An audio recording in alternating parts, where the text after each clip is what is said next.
All right, guys, what's going on? Welcome in. So Chris Sims had another segment on the Jets quarterback situation, Zach Wilson, Mike White, and in this one I wanted to check it out, right? Dive in and kind of react to it. So with that being said, let's jump in. Very much sense to me, honestly. I'm not going to really lie about it. You know, you know me, Mike. I think we both have a healthy respect for the Jets organization. I mean, we talk very highly about them. I've loved just about everything they've done over the last two and a half years. Joe Douglas has killed it in free agency, draft. Salah, I love his energy. The defense, look how they're playing, flying around. It's fun to watch, all of that. This quarterback situation, I don't agree. I don't agree with anything. I don't agree with the approach and what they did last week. I don't.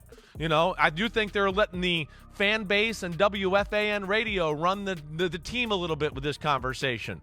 I know Zach Wilson looked like shit, like absolute crap against the New England Patriots. But so did the rest of the team. They couldn't run it all. They couldn't protect it all. They know that. They recognize that. Did he miss some throws? All right, so first instant reaction here. I think when we look at the Jets from a fan's point of view, we have to ask the question, who gives the Jets the best chance to win at the quarterback position? Zach Wilson has not passed the eye test, right? Choosing to not throw the football to wide open guys, just looking completely rattled, inaccurate with the football, overthrowing guys, being carefree with the football, taking horrible sacks, bailing out of clean pockets. Again, the eye test, Wilson has not passed it. The numbers, on the other hand, Zach Wilson has also not passed that. Granted, the sample size with Mike White is extremely small. He played against a banged-up 3-win Bears team in bad weather at home. And by the way, the Bears only have one win on the road this season.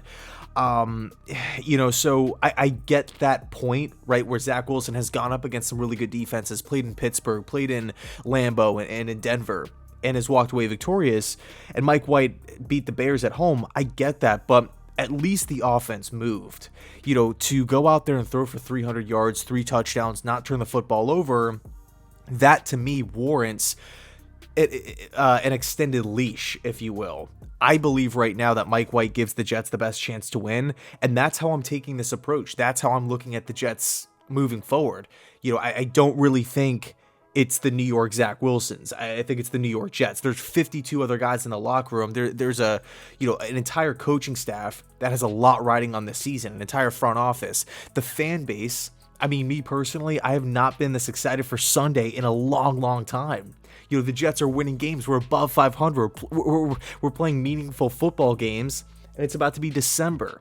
This is what everybody was talking about in the offseason. Like, man, if the Jets could just play some meaningful games, not be, writing up mock drafts the first week of October, that'd be an absolute dream. That'd be massive steps in the right direction. So at this point in the season, knowing where we're at right now, I don't want to take a step back and say, you know what, well, hold on. Let's put the season on hold. Let's maybe try to figure out what's going on with Zach Wilson here, and let's let him work through his kinks. I really don't feel like it's the fan base running the team. I just think the fans want a winner. The fans want somebody that looks competent back there, and right now, that's looking like it's Mike White. I'm not saying Zach Wilson can't do that moving forward. I'm not saying Zach can't get any better. But I think today, if the Jets had to start and go out and play a game today, Mike White, I think if you polled the locker room, polled the fans, polled the coaching staff, White probably gives the Jets the best chance to win. Let's move on. They played the Bears, and Mike White. I don't want to look like a hater to Mike White, Mike. I really don't. He played really good. I'm very happy for him, and I hope he takes advantage of the opportunity. Mine is more about the process and the overall where we're going as an organization, and that's where it bothers me. That was a game last week where you don't bench Zach Wilson. That's the game where you go, hey, guy that's 5-2, that hasn't been awesome and struggled, now you're finally going to get to play a defense that sucks because you played like the 7 worst defenses a quarterback could play in your 5-2 stretch. Now you get to play the Bears and get the confidence going and get some momentum going and get feeling good, right? And to me, that goes the opposite direction. Listen, I don't know if Zach Wilson would have played as well as Mike White. I'll say probably not. Mike White's got a good feel. He did it. So I actually agree with that. When the news broke, when Salah announced that Zach Wilson was going to be benched, that threw me through a loop. Like, I did not see that coming. I thought he was going to give Zach one more week, because there were already question marks about Jaquan Brisker going into the week, Justin Fields going into the week, Kyler Gordon going into the week. It was, again, a 3-win team banged up on the road in bad weather with question marks surrounding their quarterback position. I thought Zach was going to get one more week, so I understand what Chris is saying. Like, maybe the benching came a week too early. We finally could see what Zach Wilson could do against, one of the, I don't want to say the worst defenses in football, but an easier opponent than, teams like the Buffalo Bills and the Denver Broncos. So I do see what he's saying there. Are you saying that? Yes. The version that's out there is fairly simple. And when I spoke to Mike White on Sunday, it really resonated because I said to him, what have you learned during your time of playing last year and having an extended period off? And he said, one thing I learned last year is, because he had the great game against Cincinnati, he got injured against the Colts on the Thursday night. He was back for a game 10 days later against the Bills, and they got beat 45-17. He threw 4 interceptions and no touchdown passes. He learned, don't try to be a hero. Don't try to win the game with every throw. Just run the offense, and things will take care of themselves. It's kind of like that's what they're saying they want Zach Wilson to learn. Right. That he's getting so caught up in trying to beat Patrick Mahomes that he's not taking care of check the box, footwork, check downs, sure, short throws that should be automatic. Do you accept that is an accurate and truthful presentation of reality by the Jets? I do. I don't think that's I don't look at that and go, oh, that's egregiously wrong. No. There is things right now where I feel like Zach Wilson at times is trying to be next level, and I want to go, no, you still need to do it by the book right now. You're not at the next level phase. You're not at the phase of, wait, I'm going to stand like this like Josh Allen and look over here to move underneath coverage. Yeah, I mean, that's been a pretty big issue with Zach really since he was drafted, right? Back in his first game. It's like the hero ball mentality, chucking the ball up. Sometimes it works, like that game against the Tennessee Titans where he rolls out to his right, having a wide receiver just streak down the field, and then you could just show off the arm strength and mobility there. But again, I agree with Chris. I don't think it's crazy to ask, and then just throw a ball like that with my body cockeyed and my feet cockeyed. And I think that's what they're talking about a little bit. That's the things you see from Zach Wilson. He's making throws, to 12 o'clock with his feet at 9 and 3 and just go, I'll get it there. I got talent and blah, blah, blah. And he's just not schooled enough and played enough to be able to do some of that. That's high level. Wait, I've played. I'm a machine the normal way, and I can freelance and still be a machine because I became such a machine the normal way. That he's not there yet. So there is things to work on there. There's no doubt. But it's not to the point to me to where you bench him. I mean, again, 2 weeks before that against the Bills, it wasn't like, oh my gosh, this is amazing, but it was still, oh my gosh, there's a lot of damn good throws, and holy cow, did he do that? That was pretty good against the Bills defense, which is top number 2 in football. And so that's where, and I don't necessarily agree that you can't work on mechanics and kind of get ready for a football game. And I don't agree with that. I don't. And sometimes the mechanics get better when you start to get a little confidence and go, oh, wait, let me get my foot in the ground. I got a completion here. Wait, I'm feeling good. And, that's where I don't. And the big thing is, Mike, the overall thing here is, hey, they're doing great. We know they're in the playoff conversation, and they're in the playoffs right now. But still, nobody expected them to be here. The big thing this year was continue to the future, build the future. And Zach Wilson, you put all these assets to make him the future and the number 2 pick of the draft. And now, you're in. I mean, I think you're in danger of ruining it. I really do. I don't know how you're not pissed off if you're Zach Wilson. I don't know how you're not. You go, wait, I did all the things you just talked about, Mike. I took care of the ball and did all the right things in a 5-game win streak, and then we lost a game and got our asses whooped in every phase, and all the blame went to me. And I know I said no after the press conference, and that was not a good look. I get it. So right off the bat, I mean, to say that everybody played poorly in the Patriots game, I mean, I just disagree. That the defense was no joke. I mean, the defense literally held the Patriots offense to 3 points. So I get like I just don't agree that the entire team looked horrible. The Pats won the game in Foxborough with a special teams, this amazing special teams play, this punt return with under a minute left. So I don't want to create the narrative that the Jets were just bullied on the field and that the Patriots were just running circles around them. But again, going back to Zach Wilson and really like the long-term vision here, I don't think putting Zach Wilson on the bench is in danger of ruining him. And then he actually goes on to say that, like, how could you not be pissed off if you're Wilson? I get that, but at the same time, like, if you're like what are you expecting the Jets to do? Just keep giving you opportunity after opportunity after opportunity. This team is winning football games. They have a great defense. They have the playmakers. This offensive line is better. They have veterans coming off the best seasons of their career, respectively in Minnesota and Cincinnati. I mean, this team has the pieces figured out. This team can win a bunch of football games.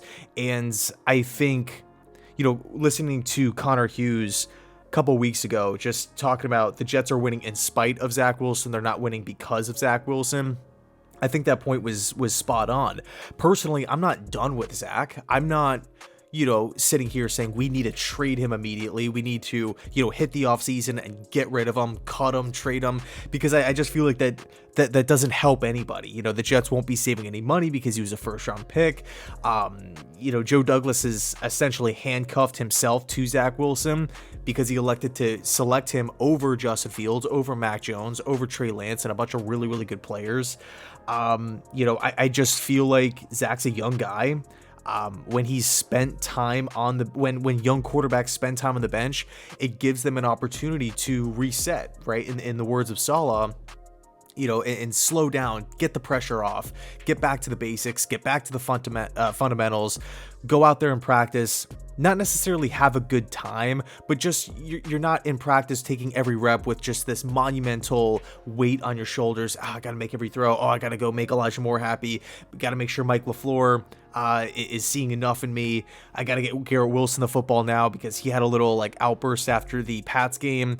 It's just, hey, I can go out there, focus on myself a little bit, rip off good throws, know where to go with the football, and just, again, get back to the root of playing the quarterback position. I got to show this team why they selected me second overall, because second overall is not just it's not on the same level as a 6th round pick. Like, you're drafted second overall to take the franchise, put him on your back, and move this thing forward, not be the anchor of the football team. So I don't think putting him on the bench for, assuming Mike White starts for the rest of the season, or they roll with White or Flacco, I don't think you're going to ruin Zach Wilson by doing that. If anything, I think if, let's explore that. If Zach Wilson were to get quote unquote ruined by just playing, half a year on, or the rest of the season really sitting the rest of the year on the bench, I think that's more of an indictment on Zach's mentality over the Jets organization tearing him down and ruining him. I mean, we've seen over and over and over young quarterbacks struggle early on and then maybe have an opportunity later on, whether it's that season, 2 years, or even much further down the road, like Geno Smith.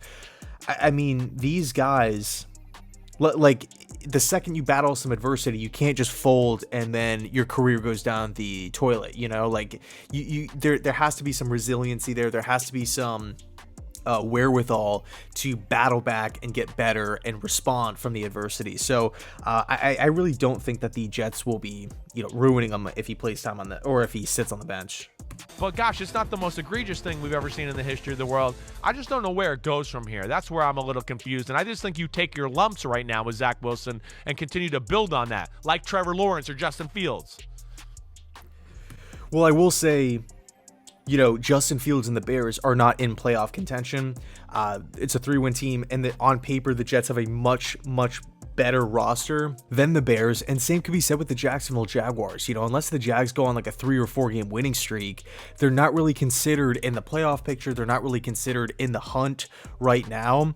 The Jets are. The Jets are above 500, and I think the Jets coaching staff has got to have that mentality that reflects that and say, There's a lot on the line this season. We have beaten some really, really good football teams. We have an opportunity here to do something really special.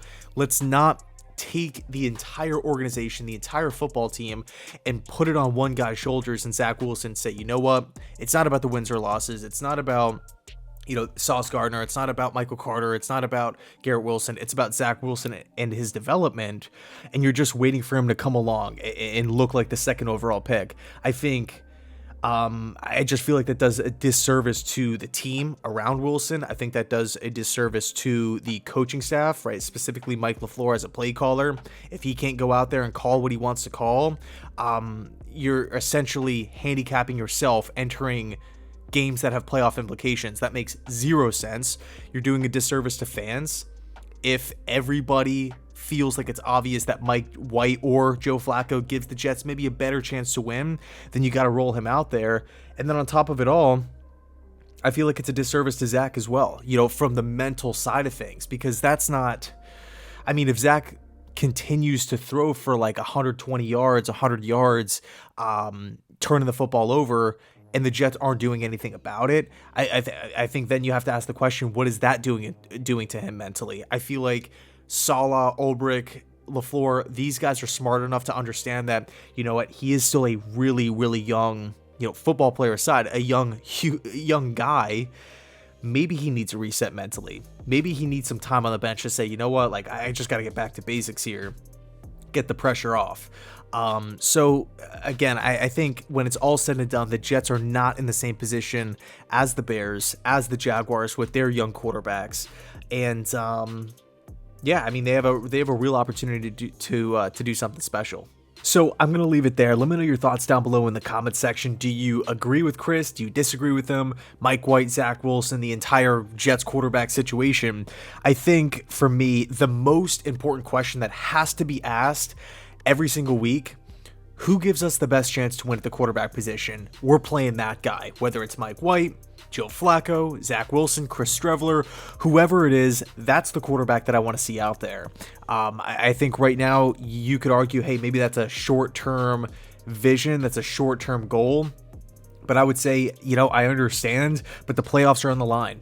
The playoffs are on the line, and it's not like Zach Wilson sitting on the bench is going to make him worse. All it's going to do is take the pressure off of him, and I think then the question comes up, how does Zach Wilson perform when the pressure isn't on him, right? When he doesn't have the spotlight on him, will he get better? I just don't feel like it's realistic to say somebody's going to get worse unless you really let that infect your mind and things go haywire from there. So I think when it's all said and done, realistically, Mike White should be the realistic option. And I want Saleh to take this thing week by week. I don't want him to say White's going to be the starter for the rest of the year, or Zach is going to be coming back in 2 weeks' time or 3 weeks' time. Let's just take it week by week. And again, every single week in preparation, ask the question, who gives us the best chance to win this week, and roll with that guy. So let me know your thoughts. I appreciate you sticking around. I know this was probably a longer video.